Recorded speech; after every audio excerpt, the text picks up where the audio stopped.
عام طور پر ہفتہ، 2 ہفتے، 10 دن، 20 دن، اس طرح کی بات ہوتی ہے. یہ جو 6 دن کہے ہیں تو یہ بڑا امپورٹنٹ ہے کہ بھئی کیا ان 6 دنوں میں کچھ بیک ڈور ڈیلز ہونی ہیں، کچھ باتیں ہونی ہیں جو انہوں نے 6 دن کی بات کی ہے. کیا اب یہ 6 دن بعد آئیں گے، یا 6 دن کے اندر اندر جو باتیں ہوں گی پردہ اسکرین کے پیچھے، جو اگرچہ اب پردے میں نہیں رہیں گی، وہ بھی سامنے آ جائیں گی ان میں سے بیشتر بھی. تو اس کے بعد ان کا لاہے عمل کیا ہوگا. لیکن اس ساری صورتحال میں لگتا ہے کہ پاکستانی عوام کے سارے مسائل لوگ ان کو بھلا دینا چاہتے ہیں، یہ جو پولیٹیکل لوگ ہیں، اور وہ یہی چاہتے ہیں کہ یہ جو ناٹک ہے سیاست کا یہ بس چلتا رہے. اور شاید یہ بھی پھر پاکستان کے جو اسٹیبلشمنٹ کے ادارے ہیں ان کو سوٹ کرتا ہے کہ بھئی آپ اسی کھیل تماشے میں لگے رہے. تو that is absolutely sad state of affairs. نہیں، آپ بالکل ٹھیک کہہ رہے ہیں سر. بلکہ کل میں گئی بھی تھی ڈی چوک پہ، اور وہاں پہ انہوں نے کافی جگہ پہ آگ لگا رکھی تھی، درخت جلا دیے، گرین بیگ جلا دی تھی اس وقت تک. اور پھر خیر میں کچھ دیر وہاں پہ رہی، میں نے تھوڑی بہت وہاں پہ ریکارڈنگ کری، اور پھر میں واپس آئی ہوں. اور جیسے ہی آئی ہوں اس کے بعد ہی مجھے نیوز ملی کہ وہاں پہ جو ہے وہ ٹیئر گیس اور اس قسم کی جو شیلنگ ہے وہ شروع ہوئی تھی. مگر سر ہمیشہ سے ہم دیکھ رہے ہیں 75 سال سے پاکستان کی گورنمنٹس اسی طریقے سے جاتی ہیں کہ 5 سال کمپلیٹ نہیں ہوتے. تو ایسی کیا وجہ ہو گئی کہ عمران خان اس بات کو ایکسیپٹ نہیں کر پا رہے، جبکہ میں نے شاید کہیں پہلے بھی ذکر کیا تھا کہ جب عمران خان کی گورنمنٹ بنی تھی 2018 میں، اس وقت ہی کہا جا رہا تھا کہ ان کو کہہ کے بھیجا گیا ہے کہ تم 4 سال کے لیے جا رہے ہو، اور تقریباً اتنے ہی ٹائم میں ان کو ہٹا بھی دیا گیا. اب اس کی چاہے جو بھی وجہ رہی ہو، لیکن یہ چیز جو ہے یہ ایکسیپٹ کیوں نہیں ہو پا رہی عمران خان کی طرف سے؟ کسی اور کی طرف سے ہم نے کبھی ایسا ریئیکشن نہیں دیکھا جو ان کی طرف سے آ رہا ہے. دیکھیے، جب عمران خان کی حکومت چل رہی تھی اور آخری سال ہم نے دیکھا کہ بہت بری طرح ناکام ہو چکی تھی، ڈیلیور کچھ نہیں کر پائے تھے، شروع دن سے ڈیلیور نہیں کر سکے تھے. لیکن ہوتا ہے کوئی ان کے حامیوں کو ایٹ لیسٹ توقع تھی کہ عمران خان شاید 2 سال بعد سیٹل ہونے کے بعد گورنمنٹ میں کچھ ڈیلیور کرنا شروع کر دیں گے. مگر جو ان کے جو آخری مہینے تھے حکومت کے، وہ پہلے مہینوں سے بھی زیادہ ڈس پوائنٹنگ تھے پاکستان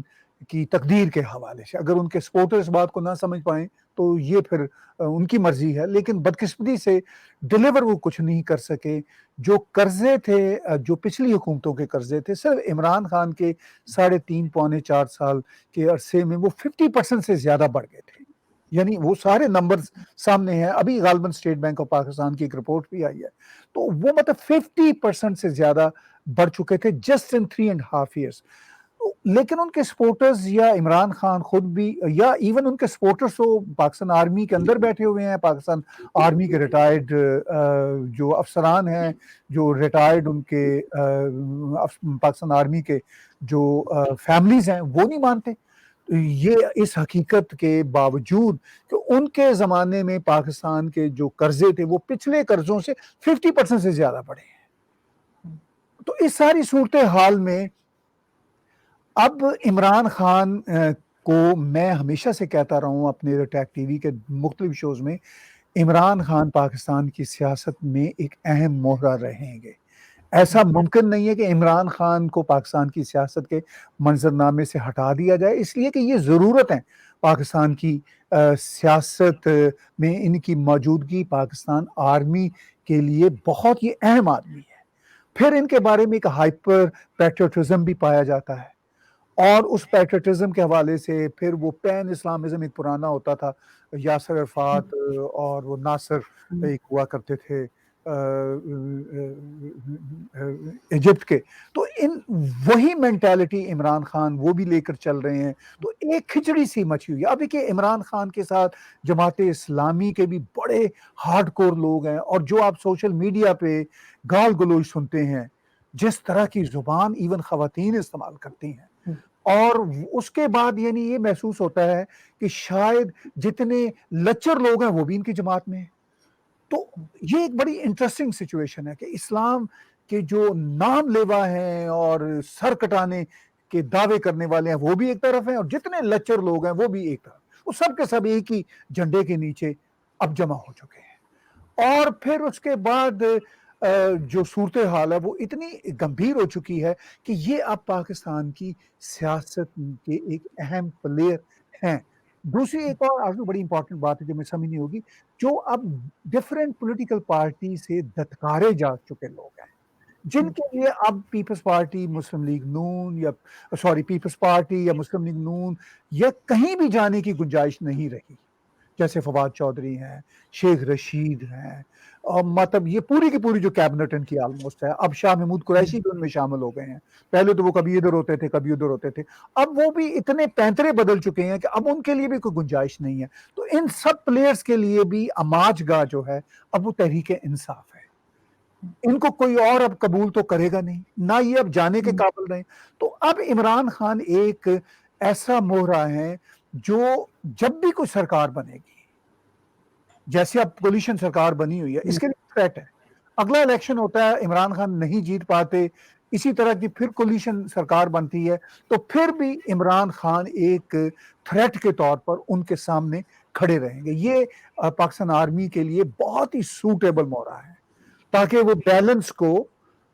قائم رکھ سکیں، ہر وقت ان کو کہہ سکیں گورنمنٹ جو بھی بنائے کہ دیکھیے اگر آپ ہماری بات نہیں سنیں گے، ہمارے ایجنڈے پہ نہیں چلیں گے تو یہ بندہ تیار ہے، تو یہ بندہ تیار رہے گا ہمیشہ ہی، تو اس کا یہی رول رہے گا جو یہ رول ابھی اختیار کر رہا ہے، چاہے یہ ڈیپ چوک تک پہنچے نہ پہنچے، یہ آگ لگا دیں گے اور یہ آگ لگاتے رہیں گے جب تک بدقسمتی سے پاکستان ان کے ہاتھ میں ایک کھلونا بنا ہوا ہے، یہ اسی طرح کے ساتھ کھیلتے رہیں گے۔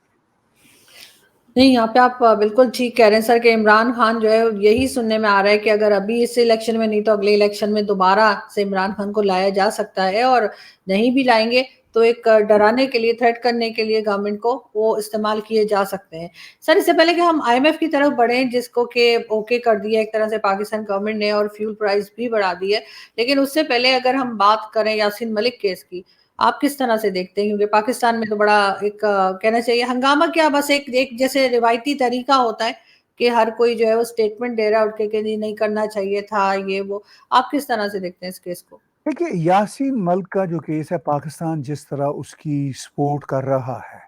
وہ زبانی کلامی ہے، عملی طور پر تو کچھ نہیں کر رہا، نہ یہ کرنے کے قابل ہے۔ اب وہ آئی ایس پی آر نے، میں دیکھ رہا تھا، بڑی امپورٹنٹ بات ہے، آئی ایس پی آر نے ایک سٹیٹمنٹ دی، ایک ٹویٹ دیا یاسین ملک کے لیے، یعنی پاکستان کی ملٹری کے ترجمان نے، آپ دیکھیے اس پہ جا کے، میں نے آج صبح ہی دیکھا، پی ٹی آئی کے لوگوں نے جس طرح آرمی کو گالیاں نکالی، لٹرلی گالیاں نکالی،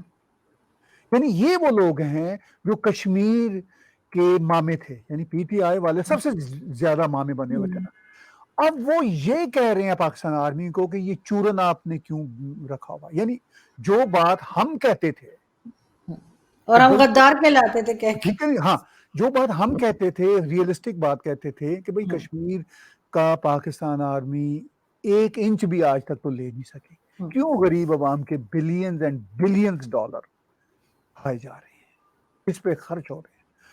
ہم غدار تھے۔ اب یقین کیجئے آرزو، میں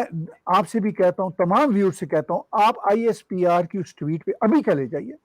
اور جا کے دیکھیے کہ پی ٹی آئی کے لوگ وہی بات کر رہے ہیں جو آپ اور میں کہتے تھے۔ اچھا، آپ اور میں تو مہذب لہجے میں کہتے تھے اور مہذب لہجے میں کہیں گے، وہ تو انتہائی غیر مہذب لہجے میں گالیاں دیتے ہوئے وہی نیریٹو کہہ رہے ہیں جو ایک ریئلسٹک نیریٹو ہے، لیکن اگر آج ان کی حکومت بن جائے تو آج وہ ایک دم سے پھر یاسین ملک کے بھی عاشق ہو جائیں گے، یعنی لیکن سر جی یاسین ملک کے پاس تو پاسپورٹ بھی انڈین ہے، تو آخر یہاں پہ یہ کیوں اتنے سگے بن رہے ہیں؟ ان کو کیوں انہوں نے شور مچا رکھا ہے؟ کیونکہ جیسے آپ نے کہا کرتے کراتے کچھ چیز اسٹیٹمنٹ ہوتی ہے۔ دیکھیے، آپ نے بڑی اہم بات کی، یاسین ملک تو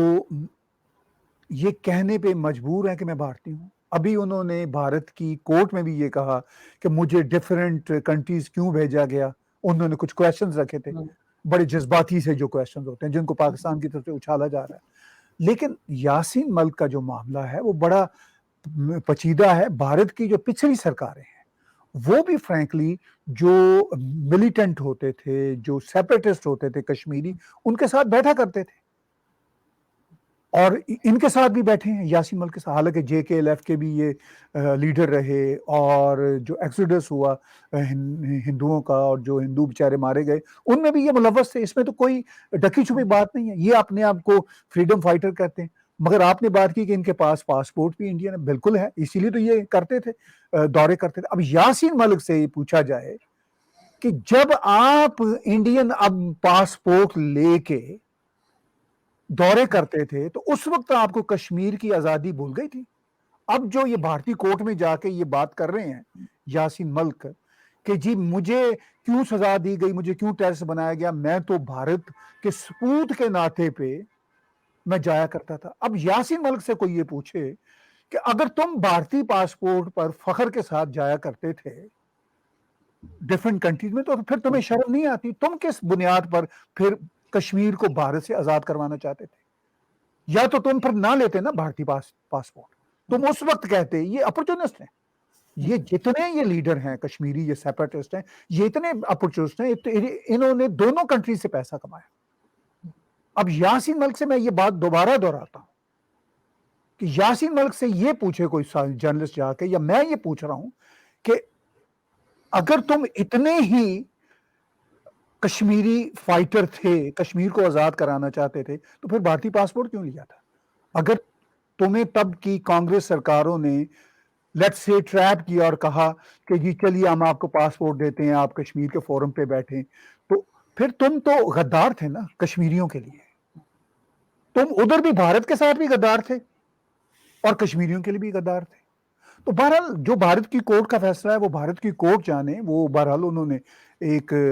سوچ سمجھ کے فیصلہ کیا ہوگا، وہاں قانون کی پاسداری ہے۔ لیکن یہ بات تو میڈیا کی حد تک ہی طے ہے کہ جو یہ خود باتیں بول رہے ہیں کہ جی میں کشمیری فائٹر ہوں، تو پھر تم نے کاہے کو لیا ہوا تھا پاسپورٹ بھارت کا؟ تم واپس کرتے نا، تم کہتے میں نہیں رہتا، پھر کیوں تم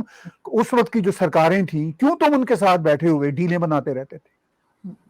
تم اپنی جان بخشی کے لیے بنا رہے تھے نا، اب تم اور تمہاری بیوی اور شور ڈالتے پھر رہے ہیں، تو یہ سب ڈرامہ کرنے کی کیا ضرورت ہے؟ تو یاسین ملک پہ تو بڑی سمپل سی میری یہی بات ہے، میں تو وہ قانونی جو پیچیدگیاں ہیں یا جو قانونی مسائل ہیں وہ کورٹ جانے اور ان کے لائر جانے، وہ تو ہمارا اس سے کوئی لینا دینا نہیں ہے۔ لیکن جو سامنے کی باتیں ہیں کہ جو وہ للکارتے پھر رہے ہیں کورٹ کو کہ جی مجھے تو دیا ہوا تھا بھارتی پاسپورٹ، تو پھر تم نے لیا ہی کیوں تھا بھارتی پاسپورٹ اگر تم اتنے پیارے سچے فریڈم فائٹر تھے؟ تو ان کی تو خیر کوئی بات نہیں۔ آپ نے پھر بات کیا کہ پاکستانی اس پہ کیوں کر رہے ہیں؟ بھائی پاکستانی سر فیملی بھی ان کی یہاں کیوں ہے؟ یہ بھی سوری میں ایک چیز اور جوڑوں گی، فیملی ان کی پاکستان میں کیوں ہے؟ وہ ان کے ساتھ وہاں بھارت میں کیوں نہیں؟ میرے شاید علم میں ہی ہے، میں مطلب علم میں نہیں ہے، میں یہ کہنا چاہتا ہوں، میں کنفرم نہیں ہوں، شاید ان کی جو بیگم ہے وہ پاکستانی اس سائڈ کی ہیں، غالباً میں شور نہیں ہوں۔ سجال لون صاحب کی تو مجھے پتا ہے کہ وہ تو جی پاکستانی سائڈ کی ہے، لیکن دیکھیے رشتہ دار تو کشمیریوں کے بھی دونوں طرف ہیں۔ مجھے یہ مسئلہ نہیں ہے کہ ان کے دونوں طرف رشتہ دار کیوں ہیں، مجھے یہ مسئلہ ہے کہ اپنے ساتھ تو سچ بولے نا۔ ابھی یاسین ملک پہ فاروق عبداللہ اور محبوبہ مفتی جو سیاست کر رہے ہیں اور جس طرح کی باتیں کرتے ہیں، بس وہ سیاست ہی ہے۔ جب وقت آتا ہے تو مودی جی کی ایک کال پہ فاروق عبداللہ صاحب اینڈ پوری کی پوری کشمیری یہ جو قیادت ہے وہ سارے کے سارے دلی میں ہاتھ باندھ کے بیٹھے ہوتے ہیں۔ تو یہ صرف وہ ہاتھی کے دانت کھانے کے اور دکھانے کے اور والی بات ہے، یہ دنیا کو کچھ اور دکھاتے ہیں، اندر یہ پیچھے بیٹھ کے ڈیلے کرتے ہیں۔ یہی کام یاسین ملک کیا کرتے تھے اور آج یہی وہ باتیں کر رہے ہیں بڑے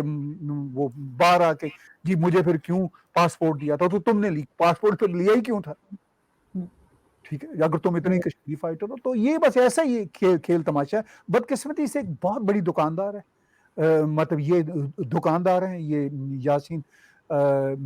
ملک اینڈ کمپنی، اور کشمیر کا جہاد ایک بہت بڑی دکان تھی اور ابھی بھی کچھ تھوڑی بہت رہ گئی ہے، اب اتنی تو نہیں رہی۔ اور اسی لیے سر یہاں پہ ہر طرح کی اسٹیٹمنٹ دی جا رہی ہے ہر لیول پہ، جو ابھی گورنمنٹ ہے اس نے بھی کہا ہے، زرداری صاحب کا بھی میں دیکھ رہی تھی کہ اسٹیٹمنٹ آ رہا تھا، تو لیکن میں نے یہی کہا کہ یہ ایک روایتی سا اسٹیٹمنٹ ہے جو وہ ہر ایک کے لیے دے دیتے ہیں، اس لیے کہ کرتے کراتے کچھ نہیں ہے، مگر یہ کہ ہاں اگر واقعی میں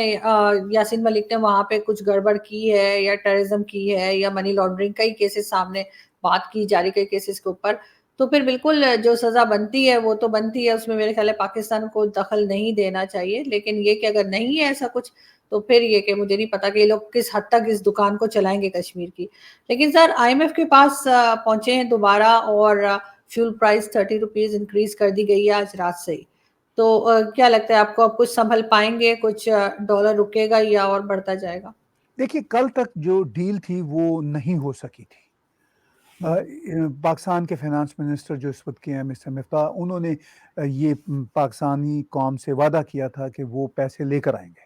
قرض لے کر آئیں گے، لیکن کل آئی ایم ایف نے یہی کہا کہ جو ان کی پریس ریلیز بھی آئی کہ بھئی ہم یہ جو سبسڈی ہے، اس طرح کی جو چیزیں ہیں، اس پہ اتفاق نہیں کرتے، چونکہ تیل کی جو قیمتیں تھیں عمران خان نے جاتے جاتے مصنوعی طور پر نیچے رکھی تھیں۔ اب دیکھیے ہمارے کینیڈا میں تیل دگنی سے زیادہ پرائس پہ بک رہا ہے، پوری دنیا میں، امریکہ میں بھی یہی حال ہے۔ اب یہ صرف پاکستان کا مسئلہ نہیں ہے، اب چونکہ یہ یوکرین اور روس کی وار کے بعد تیل کی صورتحال ہی اس لیول پہ پہنچ چکی ہے، تو آئی ایم ایف کا یہی دباؤ تھا اور رہے گا کہ پاکستان جو نیچرل پرائسز ہیں اس پہ رہے۔ اب پاکستان کے پولیٹیکل پارٹیز کے اپنے پولیٹیکل جو ہیں وہ کنزمپشنز ہیں کہ میں اور آپ سمجھتے ہیں کہ ان کے لیے پھر دقت ہو جائے گی، تو وہ یہی کوشش کر رہے تھے آئی ایم ایف کو کنونس کرنے کی، تو آئی ایم ایف نے غالباً یہی کہا ہے کہ ہم نہیں آپ کو یہ ری اسٹرکچر کریں گے۔ یہ جو ہے ابھی کل بلاول بھٹو نے بھی کہا تھا کہ 6 بلین کا جو آئی ایم ایف کے ساتھ پاکستان کی جو ایک ڈیل ہوئی تھی وہ آؤٹ ڈیٹڈ ہے، تو وہ پاکستان کے فارن منسٹر نے بھی یہ بات کی۔ اب جیسا کہ آپ بتا رہی ہیں، چونکہ آپ گراؤنڈ پہ وہاں موجود ہیں، کہ تیل کی قیمتیں پاکستان میں، پیٹرول کی قیمتیں بڑھ گئی ہیں، تو اب مجھے یہ اندازہ نہیں کہ آئی ایم ایف اب پاکستان کو جتنی قیمتیں بڑھانے کا کہہ رہا ہے اتنی ہی قیمتیں بڑھی ہیں، اور کیا وہ مطمئن ہو جائے گا کہ جیسا آپ بتا رہی ہیں کہ 30 روپے فی لیٹر کی قیمت بڑھی ہے، تو اس کے بعد میری نظر سے ابھی کوئی ایسی پریس ریلیز نہیں گزری جبکہ میں اور آپ جس وقت بات کر رہے ہیں اب تک، کہ جس میں آئی ایم ایف نے پورے کے پورے لون سٹرکچر کو ری سٹرکچر کر لیا ہو۔ لیکن یہ اس بات کا اشارہ ہے کہ پاکستان نے اگر پیٹرول کی قیمتیں بڑھائی ہیں تو وہ آئی ایم ایف کا جو ڈیمانڈ ہے اس ڈیمانڈ کو دھیرے دھیرے پورا کرنا چاہ رہے ہیں، چونکہ اس کے علاوہ کوئی سلوشن نہیں ہے پاکستان کے پاس۔ آئی ایم ایف سے قرضہ ملے گا تو ورلڈ بینک سے بھی قرضہ مل جائے گا، ایشین بینک سے بھی مل جائے گا، چونکہ آئی ایم ایف ایک پیرامیٹر ہے، یعنی وہ جو ریٹنگ ہے، وہ جو اس وقت کریڈٹ بہت خراب ہوا ہوا پاکستان کا، وہ ٹھیک کرنے کا ایک پیرامیٹر ہے۔ اگر آئی ایم ایف چیزوں کو ریسٹرکچر کر کے کنفرم کر دیتا ہے تو سب دروازے تھوڑے تھوڑے کھل جائیں گے، سعودی عربی کچھ اور شاید دے دے، لیکن جب آئی ایم ایف ہی نہیں کرے گا تو وہ پھر پاکستان کے لیے بہت دقتیں ہیں، اور اگر سارا کھیل پیسے کا ہے، گھر ہو، فرد ہو، فیملی ہو، دیش ہو، نیشن ہو، سب اکنامکس سے چلتے ہیں بنیادی طور پر۔ اگر اکنامکس کمزور ہو جائے تو ساری چیزیں گر جاتی ہیں، جسے کہتے ہیں نا پتال میں۔ تو اب دیکھنے والی بات یہ ہے کہ یہ گورنمنٹ کتنی اسٹیبلائز رہتی ہے اور آئی ایم ایف کتنا کنونس ہوتا ہے، آئی ایم ایف کی کتنی شرطیں مانی جاتی ہیں، تو یہ بھی ایک بہت کمپلیکس کھچڑی ہے۔ آئی ایم ایف پاکستان کی پالیٹکس سے جڑا ہوا ہے معاملہ، پاکستان کی پالیٹکس آئی ایم کے ساتھ جڑی ہوئی ہے۔ سر دو چیزیں، باقی تو انہوں نے پتہ نہیں کتنی شرطیں لگائی ہیں، لیکن دو جو میں نے سنی تھی وہ یہی تھا کہ ایک تو فیول پرائس انہوں نے کہا تھا کہ آپ انکریز کریں، اور دوسرا الیکٹریسٹی کے بل میں جو گورنمنٹ تھوڑا بہت ریلیکسیشن دیتی ہے پبلک کو، اس میں سے انہوں نے کہا تھا کہ سبسڈی وغیرہ آپ ہٹا دیجئے۔ تو میرے خیال ہے اس طرح جانے لگے ہیں، ان کی مجبوری ہے، اور اس کے علاوہ کوئی اور چارہ نہیں ہے، کیونکہ ان کے پاس جو ہے ڈالر آلموسٹ ختم ہو چکے ہیں۔ لیکن سر یہ سب کچھ کرنے کے بعد گورنمنٹ نے ایک اناؤنسمنٹ اور بھی کیا ہے، وہ یہ کہ انہوں نے کہا کہ جی ہم جو مدت ہے گورنمنٹ کی ٹینیور کمپلیٹ کرنے کی وہ کمپلیٹ کریں گے۔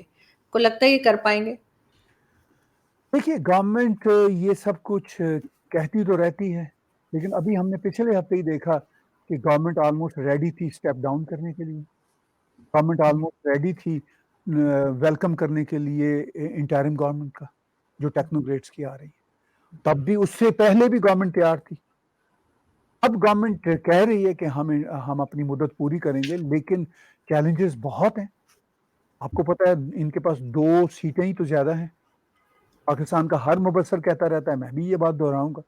کہ وہ تو ایم کیو ایم کو یا کسی کو ایک فون کال جانی ہے اسٹیبلشمنٹ کی، جب انہوں نے چاہنا ہے کہ یہ گورنمنٹ نہ رہے، تو لیگلی یہ گورنمنٹ نہیں رہے گی. ٹھیک ہے، تو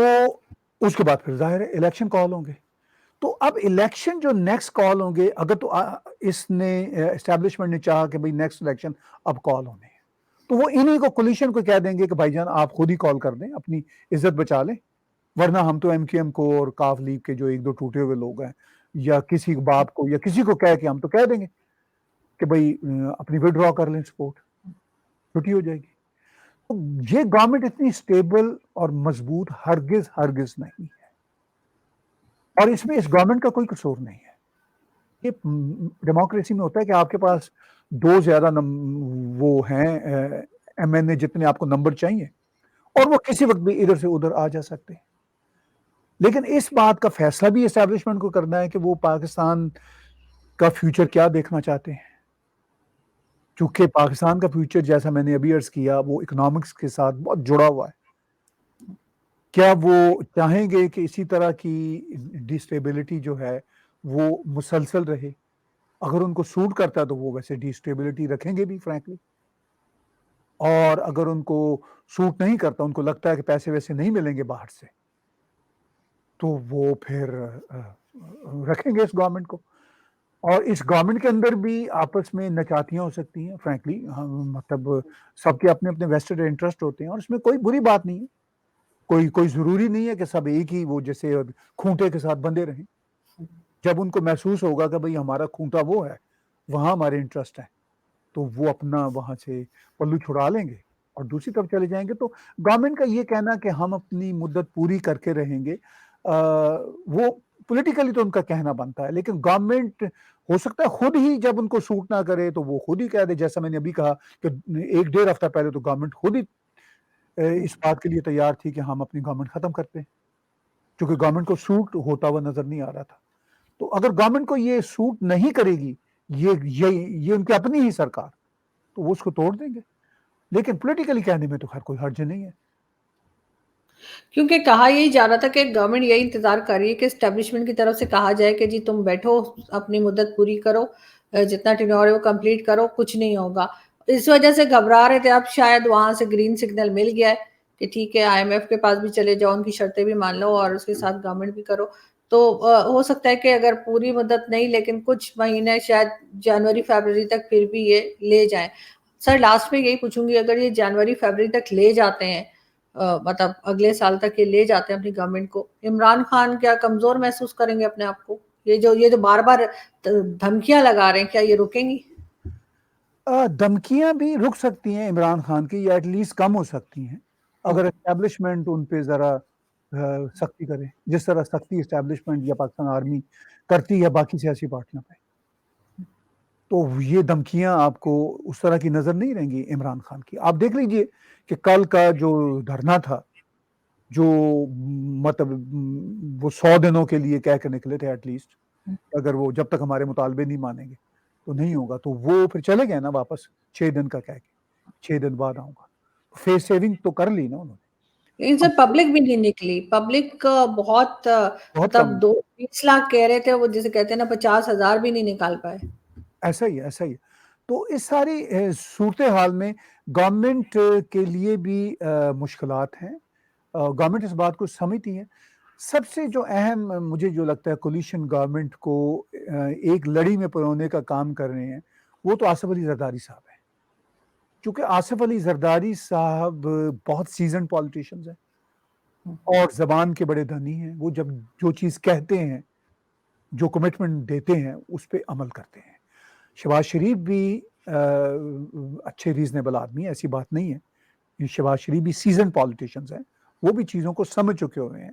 سیکھا ہے انہوں نے بھی. پہلے جیسے نہیں ہے جیسے پہلے ہوا کرتے تھے. مطلب میں شہباز شریف کی بات نہیں کر رہا، صرف پہلے جس طرح شریف فیملی ہوتی تھی، میں اس زمانے کو یاد کر رہا ہوں 1988 1990. تو وہ زمانہ ان کے بھی لرننگ کرو کا زمانہ تھا. اب تو یہ لوگ بھی بہت سیزنڈ ہیں، سمجھ چکے ہیں. لیکن آصف علی زرداری صاحب بہت سیزنڈ ہیں. انہوں نے اس پوری کولیشن گورنمنٹ کی جو کڑیوں کو آپس میں جوڑا ہوا ہے، لیکن ان کو بھی پتا ہے کہ ان کڑیوں کو کب تک جوڑے رکھنا ہے اور کب تک یہ جڑی رہ سکتی ہیں اور کب تک ان کو پھر الگ کر دینا بھی ان کے اور سیاسی پارٹیوں کے فائدے میں. تو میرا خیال ہے کہ آصف علی زرداری صاحب ان چیزوں کو بہت اچھی طرح سمجھتے ہیں، اور جس طرح کی پالیٹکس عمران خان کرتے ہیں وہ بھی اپنی پالیٹکس میں ماہر ہو چکے ہیں، یہ بھی ماننا پڑے. وہی مطلب مار دھاڑ کی، گال گلوچ کی، وہ اس میں کافی ماہر ہو چکے ہیں. نہیں آپ بالکل ٹھیک کہہ رہے ہیں، لیکن ہم دیکھتے ہیں سر آگے کیا ہوتا ہے کہ 6 دن کے بعد آپ سے جب ملاقات ہوگی تب کیا صورتحال ہوتی ہے. لیکن لگ یہی رہا ہے کہ صرف فیس سیونگ دی گئی ہے عمران خان کو، اور وہ ایسے ہی 6 دن کہہ کے چلے گئے، اور مجھے نہیں لگتا کہ 6 دن کے بعد وہ واپس آنے والے ہیں. بہت شکریہ سر کہ آپ نے آج جوائن کیا. تھینک یو سو مچ. شکریہ.